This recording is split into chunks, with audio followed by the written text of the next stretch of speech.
மாண்பு இதய புரட்சித் தலைவர் எம்ஜிஆர் அவர்களோட வழிகாட்டுதலாக மாண்புக்கு இதய புரட்சித் தலைவர், அதற்கு பிறகு மாண்புக்கு இதய புரட்சித் தலைவர் அம்மா அவர்களோட வழிகாட்டுதலாக எனக்கு 2011ஆம் ஆண்டு அவிநாசி சட்டமன்ற வேட்பாளராக அறிவிக்கப்பட்டு 62,000 ஓட்டு விஜயவாசல் வெற்றி வாய்ப்பு தந்து மாண்புக்கு அம்மா அவர்கள் தொகுதிக்கு பல்வேறு திட்டங்களை எனக்கு கேட்டு அறிவிக்கப்பட்டுள்ளார்கள்.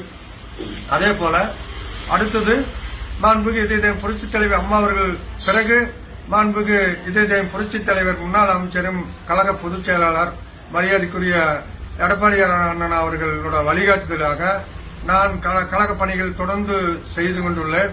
அதே போல இன்றைக்கு கிட்டத்தட்ட மாற்று கட்சியினோட பாரதிய ஜனதாவோட கட்சியில் நான் இணைஞ்சிட்டு சொல்லி எனக்கு பல்வேறு பொய்யான ஒரு தகவல் சொல்லிக் கொண்டுள்ளார்கள்.